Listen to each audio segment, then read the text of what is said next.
Good afternoon. On behalf of the Pittsburgh Public School District, the original advocates for African American students, the Equity Advisory Panel, the entire Parlo community, and our students, I just want to begin by greeting you all with peace and joy, especially during this time of the year. Hope everyone is well. My name is H.Eybers, and I serve the district as Senior Program Officer of High Performance Learning.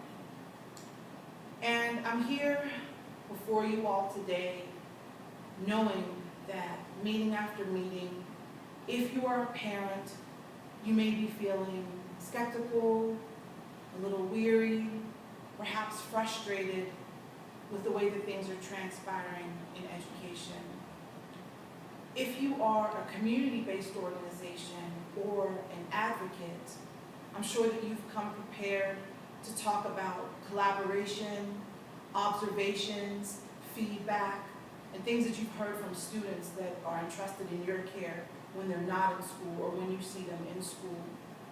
And if you're from the funding or philanthropy community, I can imagine that you're here prepared to do checks and balances, reflect a little bit, and think about the role that grant making has in education. So I thank all three of you cohorts for being here today.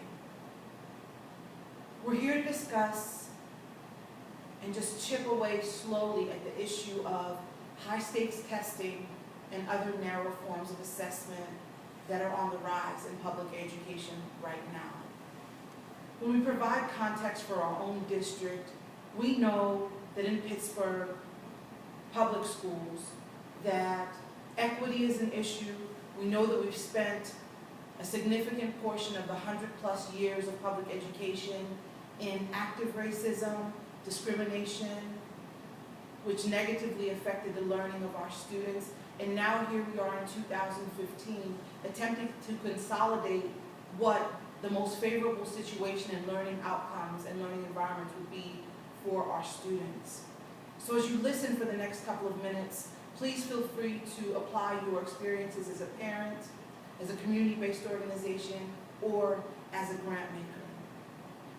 As community-based organizations, you have been responsible and supportive for continuously providing tutoring, enrichment opportunities as we onlook the futures of our students. Grant makers, you've contributed millions of dollars, sometimes with very little evidence on our end to show a return on that investment.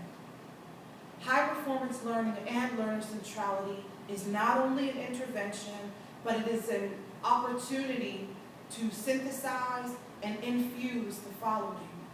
And if you think through your particular lens, a perspective on health, the overall well-being of students, neuroscience, looking intentionally at the cognitive and brain makeup and function of all of our learners, research, what educational research is saying, not only by what is trending, but what we know is in the best interest of our students across the board, culture, when we look at who our students are by way of their race and their ethnicity, and then the teaching and learning environment itself. When we combine all of those things, we're looking at a way to innovate curriculums, rethink assessments, navigate ways to recommit education to the motivations and interests of our students as our final destination point. So how would we accomplish this? As Senior Program Officer of High Performance Learning, my job would be to interface with all of the higher executive leaders within the district and do so in a way that includes and embeds your voice, your perspectives, and your concerns. High-stakes testing and other narrow forms of assessment have been a struggle because teachers have been encouraged to teach to the step, to teach to the test. We want to interrupt that, we want to change that, and we want to innovate that. We know that curriculums are the primary compass that teachers use for teaching their students, but if and when we take that one step beyond, should behavior be an area of concern?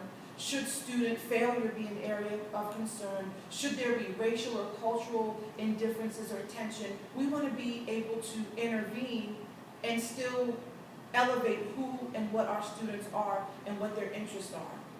What I intend to do with this particular project and with your support in the first phase will be to really research and analyze the data through all three of your lenses, and then look at the policy and protocols that are in place so that we can come up with the correct materials and supplies that are needed to effectively change the learning environment. Then I would serve as the principal investigator and liaison person for funding, to reshift the way that we're asking for dollars, to put the onus back in our hands, and learn from the grant-making community on how to make things sustainable.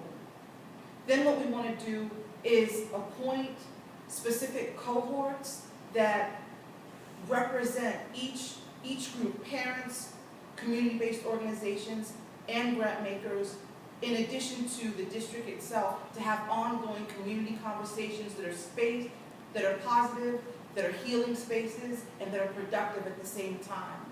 When we look at these specific initiatives, we want to